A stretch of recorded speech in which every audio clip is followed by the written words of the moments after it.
Коробка за коробкой из этого склада республиканского движения «Ярдам Янаше. Помощь рядом» грузит товары первой необходимости. На этот пункт татарстанцы принесли больше тонны самого необходимого для жителей Курской области. Здесь у нас памперсы, крупы, после чего это, конечно, все расфасуется. Сбор гуманитарной помощи для нас это работа не первая. Мы ранее работали в пандемию, после чего работали сектором газа и сейчас отрабатываем очень активно Курскую область. Груз собирали всем миром. На помощь откликнулись как рядовые татарстанцы, так и предприятия и ведомства. Люди, которые приходили и приносили гуманитарную помощь, они говорят, что все мы одна большая семья, и поэтому помогать действительно важно. Ну а наше движение – это подтверждение этому. Ярдам Янаше, помощь действительно рядом. Приходят люди, у которых есть родственники в Курской области, знакомые, приносят одежду, продукты питания, стараются помочь, поддержать.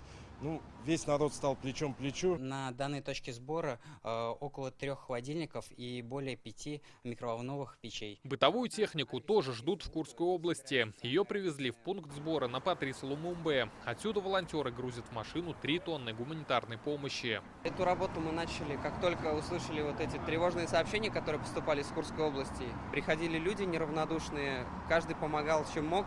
Были и предприниматели, которые привозили там целый багажник, заполненный гуманитарной помощью.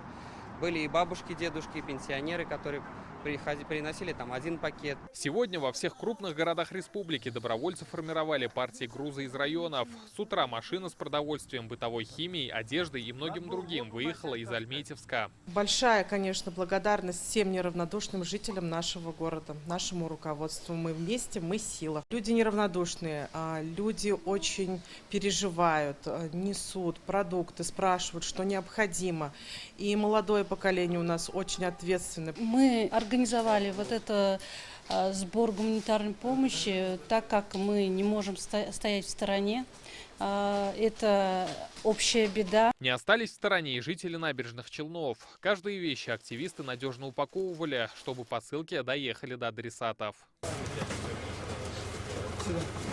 Все, что собрали в районах, привезли в центр на Оренбургском тракте. Здесь вещи погрузили в фуры. Машинам предстоит преодолеть 1300 километров. Колонна должна прибыть в Курскую область в пятницу. Первый раз немножко есть какой-то мандраж. Ничего, справимся. Желательно аккуратно, чтобы ничего не повалилось, не помялось, чтобы все коробки в сохранности довести. Поедем в колонне, еще раз говорю, колонна как бы организованная, едем с определенной скоростью, все нормально будет. Эта машина уже загружена и готова к отправке. Всего из Казани в колонне поедут 3 фуры. Общий вес гуманитарной помощи около 60 тонн.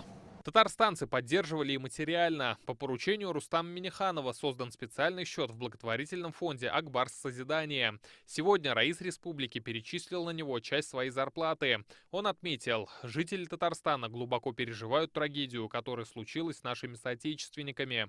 Россия всегда славилась традициями милосердия. Это отзывается в сердцах всех конфессий и национальностей.